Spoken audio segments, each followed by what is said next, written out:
The Australian's Joe Kelly revealed today that investors may pull out of Aussie oil and gas projects because of a logjam of more than 40 requests for environmental approval. And the warning comes after the federal court ruled last week that Woodside Energy's massive $16 billion Scarborough gas project didn't adequately consult with Indigenous Australians, putting the future of the project in peril. In fact, it was the national regulator, apparently, that hadn't done a good enough job. Well, joining me now is Graham Lloyd, environmental editor of The Australian. Graham, we know that as we move away from coal, that gas is going to be a major player in the energy sector.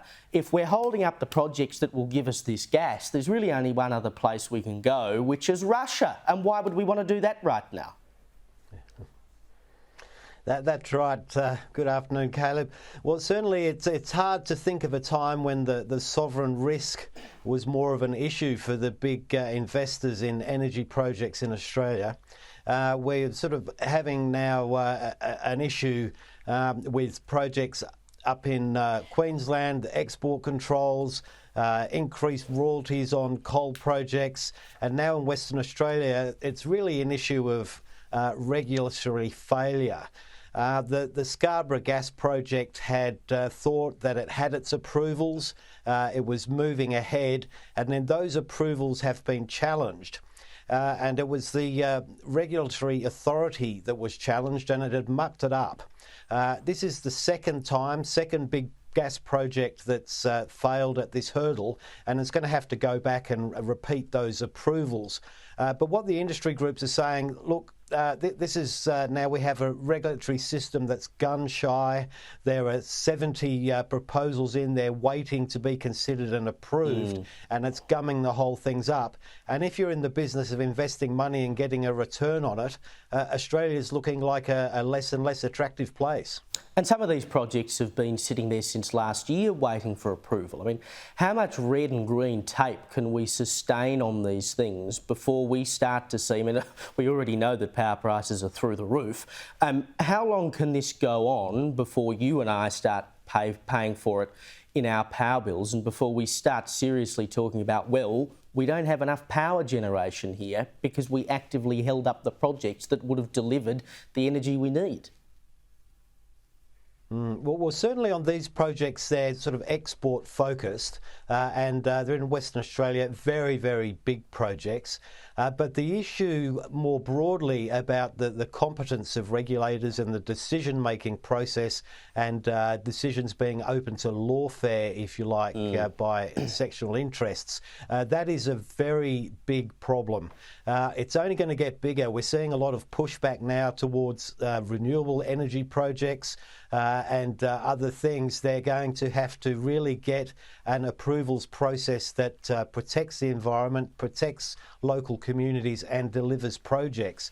And the evidence is we're a long way from that situation being the case. Now, a businessman and climate activist, Simon Holmes à Court, who of course we know heavily funded the Teal Independence through his Climate 200 mob, he's started calling on Labor and the Greens opposition, or calling out the Labor and Greens opposition to nuclear energy. He said it borders on irrational, and he said that there's no compelling case for Australia to continue to ban nuclear energy. Now, at the same time, he slammed the coalition's energy policies, saying it's over-relying on nuclear technology that he said exists only on paper, and that these small modular reactors are still 2 decades away from playing a meaningful role.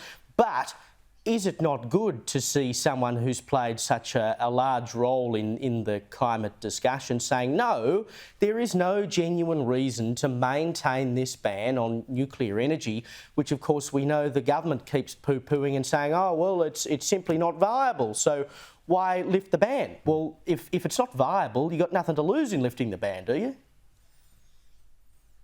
That's right. And I think it shows, look, Holmes à Court, he's obviously a reasonably intelligent guy. He understands politics. He can look at this and say, well, the notion that we're not even allowed to think about it and ban it is absurd. We have a big push going on internationally to refine this technology. Simon Holmes à Court's probably right to say it's probably 2 decades away before it's viable in Australia. But we're silly to ignore it. We can't put all our hopes in other technologies that haven't been perfected either. That's hydrogen, carbon capture and storage, and all these things we need. So we should just open it up and be available to the possibility.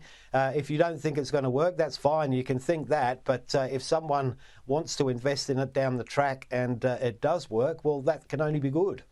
Now, just quickly before we go, Graham, the UK PM Rishi Sunak opened his first Conservative Party conference on the weekend with an attack on those who criticised his decision to scrap many of his government's net zero pledges. Take a quick look. People may be critical of it, but I believe I'm doing the right thing for the country. I'm not going to shy away from that. If I believe the right thing to do is to chart a new course to net zero that will save ordinary families £5, £10, £15, £20,000, I'm going to do it. And whether it's him, whether it's anyone else who wants to be critical of that decision, I'm okay with that. They should be the ones that explain why they think it is right to put those costs on people. Might be fine for them to afford it. It's not fine for everyone else. I don't think it's right.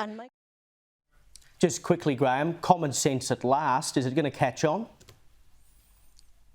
Well, an extraordinary U-turn by Rishi Sunak there. Obviously, the pain of this transition is too much for many people to bear.